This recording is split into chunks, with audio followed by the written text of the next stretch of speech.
Napatingin si Yekyu sa matandang si Dragon King, sabi ng matandang si Dragon King sa loob ng 9 na taon bumisita ako sa mga kilalang doktor at kahit isa sa kanila ay walang nakaalam ng sakit ko, tumalikod ang matanda at nagpatuloy ito sa pagsasalita. Pagkatapos kitang nakilala ng minsan nang tayo'y nagkita, nakilala mo agad ang sakit ko, at naniniwala akong na kaya mo akong pagalingin, at sumagot ang ating bida pero.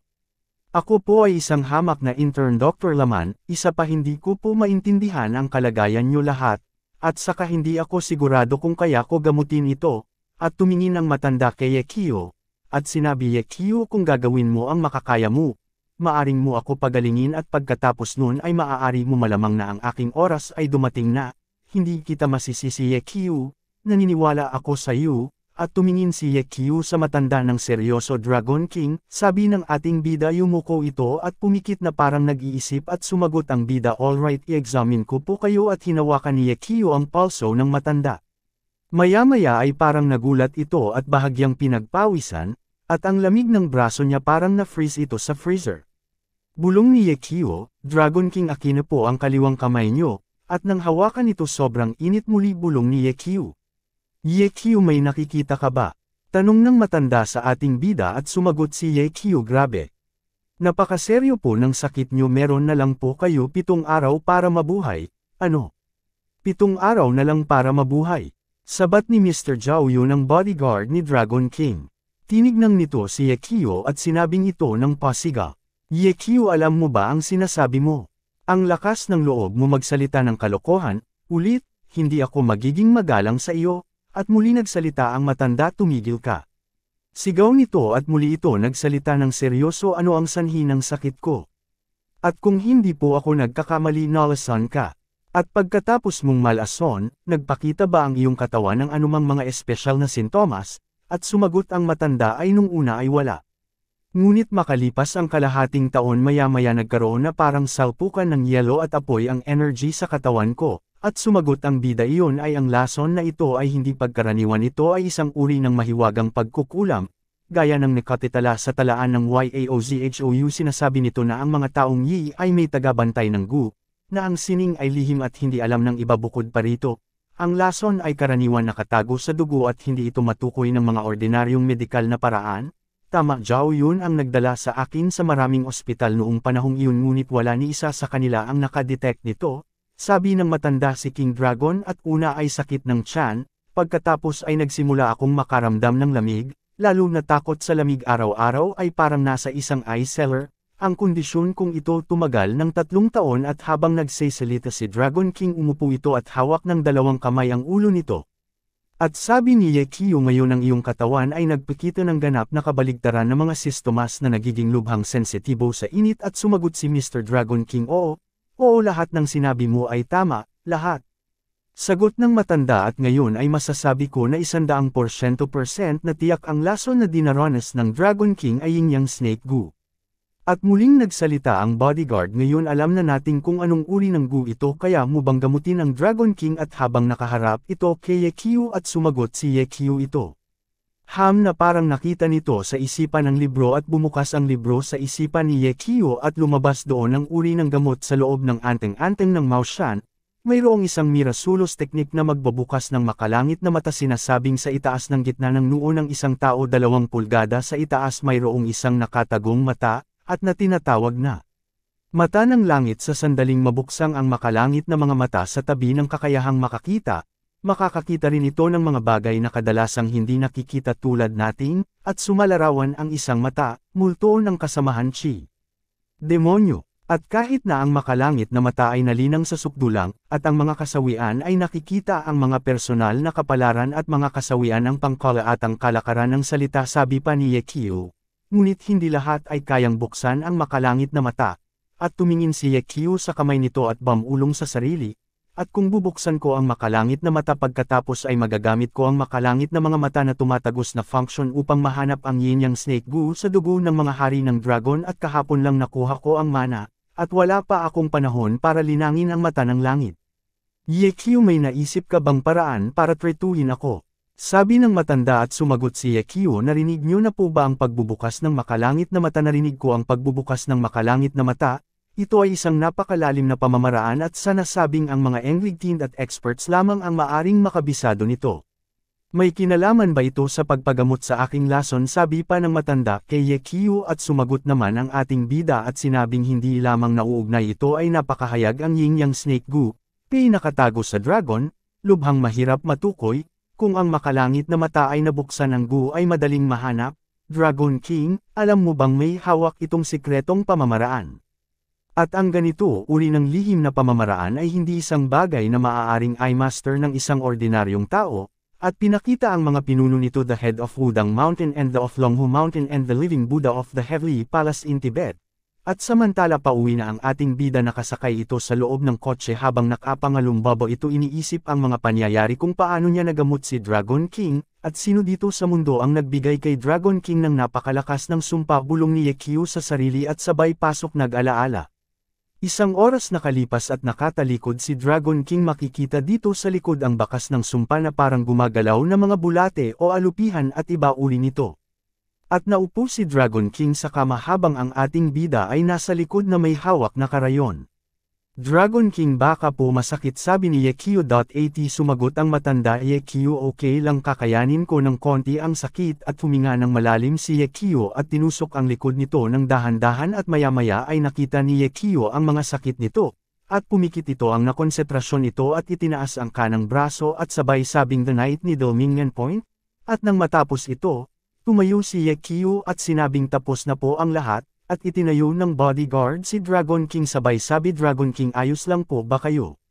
Nagulat ito sa nakita sa likod ng matanda at wala na ang mga meripia na pinagmasdan ito mabuti sa likod. Sabi pa ni Yekyu, sa loob ng isang buwan ang buhay ni Dragon King ay wala na sa panganib, ligtas na siya. Ang aking pangunahin prioridad ay ang mahanap ang taong magbabukas ng makalangit na mata sa lalong madaling panahon.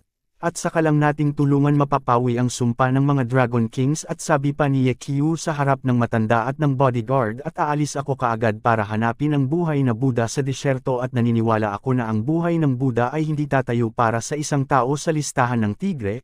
At sabi ng bodyguard habang sinus uutang ng robo ang matanda, at salamat Yekyu, sabi ni Dragon King kay Yekyu, at hindi tayo dapat tumigil sa paghahanap ng buhay na Buddha, kung hindi, pagkatapos ng isang buwan, walang makakapagligtas sa Dragon King, at naiintindihan ko, gagawin ko ito sa lalong madaling panahon, sabi ng bodyguard ni Dragon King. At sumagot si Yekyu, narinig ko si Zhao Ge na nag-uusap tungkol sa kung paanong ang Dragon King ay isang master sa listahan ng tigre na ito. Parang nakakatakot. At sabi ni Mr. Zhao, yun, alam mo ba ang tungkol sa mga Forbes billionaires? At sumagot si Yekyu, oo, alam ko. Ito ay isang listahan ng mga taong napakayaman na nagkakahalaga ng bilyon-bilyon o kahit trilyon.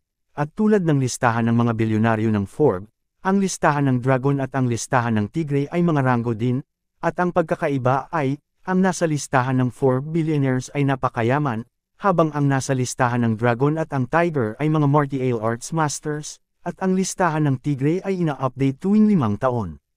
Pagdating ng Dragon Boat Festival sa ika-5 araw ng Mayo, ang mga material artist ay nagtitipon sa Confucius Temple sa Jinling para lumahok sa martial arts competition, at sa huli, ang nangungunang 30 ay nakalista, at bago bumagsak ang Dragon King, siya ay nireranggo sa ika-12 sa listahan ng Tigre, at nagulat ang ating bida at pinagpapawisan ito ng bahagya at sabi nito, wow, nakakabilib. Paano naman ang Dragon List? At ang Dragon List, sa kabilang banda, ina-update ito tuwing 10 taon, sa ika-15 araw ng ika-8 buwan, at ang mga Master Malaya sa buong mundo ay nagtitipon sa Mount Tai sa Dongyu at upang hamanin ang sinumang Master sa listahan ng Dragon, at para makapasok sa Dragon List, ay kilala ni bilang isang Grandmaster ng Material Art, at ang iyong pangalan ay maaaring yukit sa batong pader ng Mount Tai para hahangaan ng mga susunod na henerasyon. At ang ulo Wudang Mountain at ang ulo ng Longhu Mountain ay pumapangalawa at pangatlong ayon sa pagkakabanggit, at pang-apat ay ang abot ng Tianlong Temple ni Dali. Pang-5 ay isang babae mula sa pamilyang Merong sa Guso, at ang tuktok ng listahan ng Dragon ay isang taong nanggangalan Xiao Jiu, na kilala bilang hilagang Diyos ng digmaan. Siya ay namumuno sa 1 milyong at malakas na hukbo at namumuno sa korte, at ang pagkakaroon ng isang beses na nag-iisa, napatay na 5,000 mga kaawa. siya ay hindi kapani-paniwalang matapang, kaya siya ay ginawaran ng titulo na kampiyan na Marquis ng kasalukuyang emperador. At 10 taon na ang nakalipas, sa Mountain Taidongyu, ang mga pinuno ng Wudang Mountain at Longhu Mountain ay sabay-sabay na hinamon ang Xiaojiu, na naglalayong manggengguna sa listahan ng dragon, at dagdag pa nito sa huli, hindi na nakatiis ang dalawa na magkasama sa 3 galaw mula sa Xiaojiu. Ano iyan? Xiaojiu ngayon ay 35 na taon siya, ngayon taon na ito at parang nagulat si Ye Kui. 35 na taon gulang noong nalista siya, 25 years old taon pa lang siya, hindi ka panipaniwala ito at matagal nang may chismis sa martial world na ang lakas ni Xiaojiu ay malapit sa God level na baka makapasok pa siya sa God list. Sabi nagbida God list, na para bang nagulat ito at hindi ko rin alam ang tungkol sa listahan ng Diyos, tanging ito ay ina-update tuwing 30 taon, kung saan ang mga eksperto antas ng Diyos sa mundo ay nakikipagkompetensya para sa mga ranggo. At sabi ni Mr. Zhao Yun sa level ko ito, hindi ko alam kung saan sasabak sa Dragon List si Xiaojiu. Wow, gusto ko talagang makita ang eksperto sa mga listahan ng Diyos, habang kinagat-kagat nito ang kanyang daliri, at napatingin ang bodyguard kay Ye Kui na medyo matalim, medyo nataranta naman si Ye Kui at sinabi nagbibiro lang ako kung anong itsura nila, 3 ulo at 6 na braso. Napakalakas niyan. Hindi ako mangangahas na makipagkompetensya sa kanila.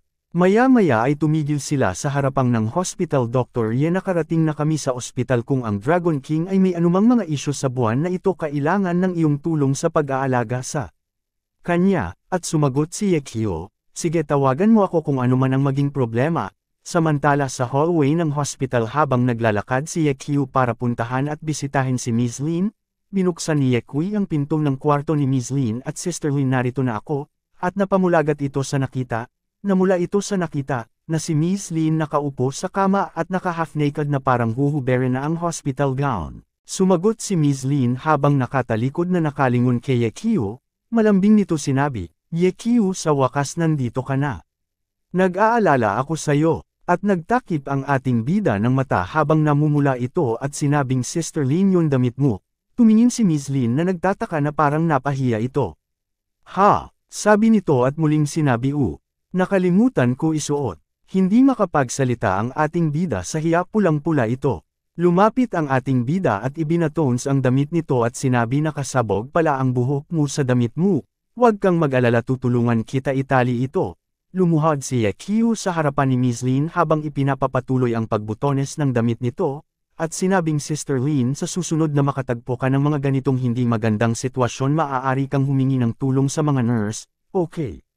Ngunit nilagay ni Miss Lin ang hintutulo nito sa bibig ni Ye Kyo. Napatingin si Ye Kyo sabay sabi ni Miss Lin na walang mga nurse na kasing gentle ng little brother Ye Kyo ko. Yamakap ito sa ating bida at sinabi ni Miss Lin, Ye Kui, tawag nito ng pag-ulong, sinabing, hayaan mo ako maging babae mo. Nagulat na gulat ang ating bida, napahiga si Ye Kyo sa kama at pinatungan naman ito ni Miss Lin, bakit hindi ka magsalita, ayos ka lang ba? Ito. Sino maaari tumayo palaging gusot sa kanya, bulong ni Ye Kyo habang nakadagan si Miss Lin. Gagawin kitang pinakamasayang lalaki sa buong mundo, ay pangako mo sa akin, okay? At pulang-pula naman si Ye Kyo at sinabi sa sarili, ito kung hindi ako pumayag ngayon, hindi ako lalaki. Okay, sagot nito, namula ang babae at humalaklak pa ito, napakadali mong dein ang inosenteng virgin boy, hahaha, damn. Pinaglaruan mo ako, sagot ng ating bida. Ang mga butones sa shirt na ito ay napunit na tulungan mo ako makakuha ng bago. Hindi mo nahawakan ang mga bagay na may kaugnayang kay Guo siya o kung sapat na tiyak ngayon. Habang inaayos ni Ye Kui ang damit ni Miss Lin, na nasa balikat nito, kumuha si Ye Kui ng tubig at nagsalin ito sa baso. Sister Lin, alam mo na, alam ng lahat ng tao sa ospital na binugbog mo siya ng husto. Kung ako yun, hindi ko nabibigyan ng pagkakataon ang taong masakit magsalita. Ang isang sandali ng awa ay maaaring magdulot sa iyo ng iyong buhay kapag nagkaroon uli ng pagkakataon. Sabi pa ni Miss Lin kay Ye Kui. Hindi sumagot si Ye Kyo, tumingin laman ito. Samantala sa isang kwarto si Go Xiaokong nakahiga ito na puro benda at sabi naghanggal na si Zhang Lili, Xiaokong, gising ka na. At ilang eksperto sa ospital ang nagsagawa ng operasyon sa iyo, at matagumpay nilang naidugtong muli ang iyong sirang braso at tuhod. sabi nila kailangan mo lang magpahinga ng kalahating taon, at ganap kang gagaling, at habang tumatawa ito ay bigla sumisigaw ang Hangul at sabi nito kay Zhang Lili lumabas ka. Bingi ka ba? Sabi ko lumabas ka, Xiaokong, sabi ni Lili. Na parang nanibago sa ugali dahil, siguro sa naalog na utak nito. Wag muna ituloy, ang kulit mo kung hindi dahil sayo, magiging ganito ba ako? Ikinilos nito ang nabali buto ngunit lalo lang ito sumakit at hindi may galaw, damit it. Ye Kui maghintay ka, papatayin ko ang buo mong pamilya, sigaw ni Guo Xiaokong. Hello guys, kung nagustuhan nyo ang video ito huwag nyo kalimutan mag-subscribe at pindutin nyo na rin po ang notification bell para lagi kayo update tuwing may bago ako video, like and share nyo na rin. Maraming salamat po.